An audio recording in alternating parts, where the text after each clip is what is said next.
What starts as a quiet walk with a camera turns into a full-blown accountability test for police procedure.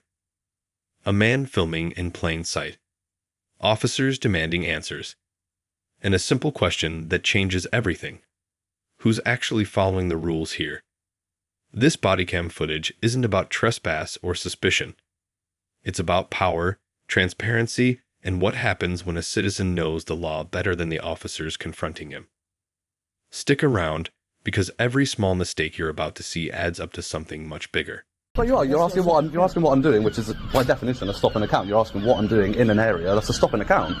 So if you're engaging in a policing activity, I'd like to know your warrant card. Otherwise, I'm just going to disengage from you and carry on with my business. Okay. All right then. All right. Refusal to identify. That's good again. As you see, taking some pictures of your cars and out there. Oh, okay. That's all. Yeah. And you are, sorry? Police officer. And your collar number? Are you an auditor, or are you? And your collar number, please? I have to give you my collar number. It's my identification, it's on my shoulder there. And then if I can't read, it's not your policy to identify for members of the public? Here's where this encounter quietly crosses a legal threshold. The moment officers begin questioning someone about their presence and purpose, this becomes a stop and account under UK policing standards. That matters because once an officer engages in a policing activity, accountability rules kick in. The auditor isn't being obstructive here. He's identifying a procedure being used on him. Ask yourself this: if officers don't recognize when they're exercising authority, how can the public trust that authority is being used properly? I'm down to take pictures. Your colleague's window is open. I can see the screen. Made them aware of it. Okay, have they sorted that? Yeah, they closed the window. Okay. Fine. Yeah, it's so simple as that. Cool. Okay, I'm sure we're not here to cause you a problem. I'm sure you're not here to cause a problem. We're just, your colleagues not in uniform refuse to identify while engaging in a policing activity. Not fantastic, is it? It's against policy. You are required to identify. You're engaging in a stop and account. You are required to identify. Because if I have any complaints, how am I supposed to make that complaint if you haven't kept yourself to the accountability standards that the force requires? So, again, you refuse to identify properly because, again, you don't know that I can read, so you're refusing to identify properly. Yes, you're in uniform, but again, if I want to make a complaint against you... You can give the time and date and where the location where you are. My body cam's recording, so it can all be... How come it's taken you this long to let me know that your body cam's recording? I'm talking.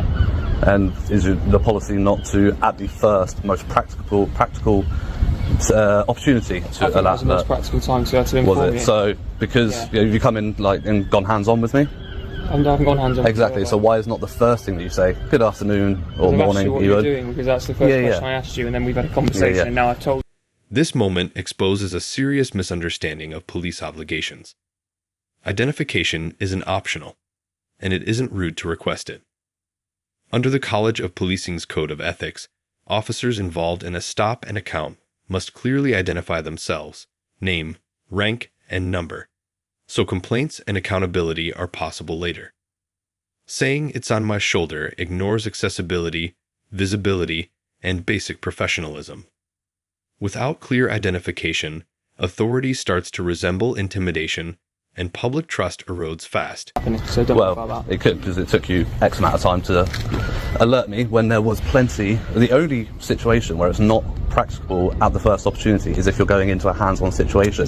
Any other time, there's no reason, and this has been dealt with in the tribunal by the tribunal that deals with the Reaper Act, that the first most practical opportunity is when you approach somebody. If you have your camera on or you turn it on, if you approach with your camera on, you should alert them when you approach, unless you're going hands-on.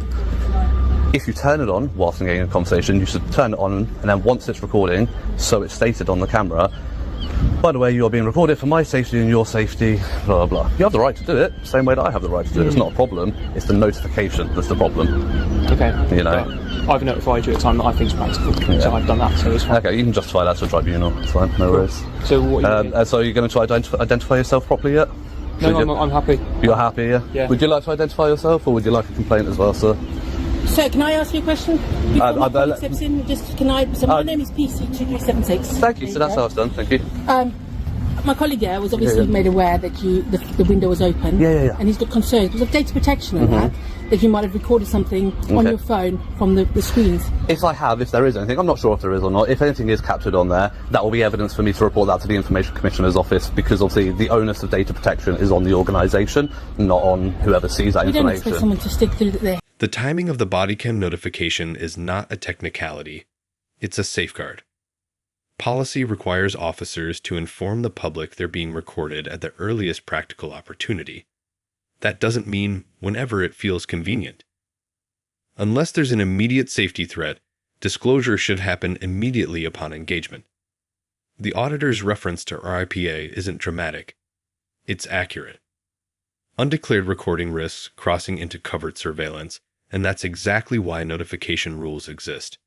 Well, I understand that. it's not as secure as we'd like. Well, no, it to exactly. be. It's not secure at all, is it? Really? No. We are trying to work on that, but unfortunately, you know, you have to do with what you've got to that. Yeah. Even a bit of signage saying no unauthorised access beyond this point would go a long way, because I do respect signs like that. No, you know. okay. I will take But I did have a look around, and there is I will nothing genuinely there. take that to the senior leadership team, because Fantastic. I think that is fair enough. Yeah, absolutely. They are trying to redo everything. Yeah, you know, Okay. financially, we have to wait until the That's budget. why it's quite a and small everything, town, and isn't it? Lower exactly, priority. you know Yeah, what I get it. Yeah. We get shoved right to the bottom type of thing. We're right on the borders, you know, what I mean, between different forces and that. So it is totally. I understand where you're coming from, and I'll pass it on to the senior leadership. Thank you. I appreciate that. Thank you. I've just got concerns about the data protection that's on that video. Do you know what I mean? Because that's somebody else's private stuff and that. Yeah, absolutely. And we obviously learn from things like that. So you've pointed it out. They've closed the window. It is really hot in there. We've got no air Again, I completely understand that, You know but what I obviously mean? data protection takes priority over that, unfortunately. You can get a fan in there, and I understand, you know, I've worked in many various locations where health and safety data protection takes priority over that. Does that go live? Is that a live?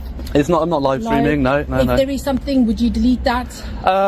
Not necessarily delete it, but I would make it anonymous. I would blur it out if there is anything, if I were to post it anywhere. Yeah, but absolutely. it's not their fault, you know what I mean? It's No, of course. Obviously, I've raised the issue. I've raised the issue of data protection, and obviously I raise it as an issue because I do see it as an issue. I'm not going to go share that information. That would be very hypocritical of me, wouldn't it? Absolutely, you know? absolutely. So if there is anything captured on the camera, it won't be made available to the public. It will be forwarded to the ICO. That's fine. Yeah. Can I take your details? No, I'm okay. Can I take your name? No, I'm alright. Just Thank you. first name, so I know who I'm speaking to. No, I'm alright. Thank you. So you've got my calling number, but I can't take yours. Yeah, but as a Crown servant, obviously you have issues of accountability when dealing with members of the public, and that's why. Yeah, I know. Your first name. I know. I don't even know I know, but then else, so obviously that coupled with my image, which obviously he's notified me is recording.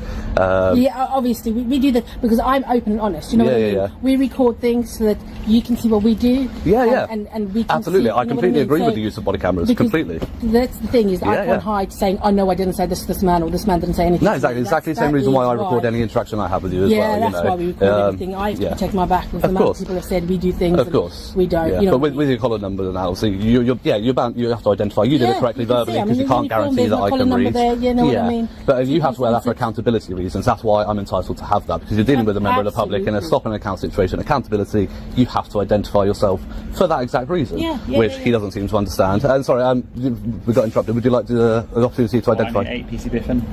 Sorry. PC. This encounter ends calmly, but the implications are serious. No crime. No trespass.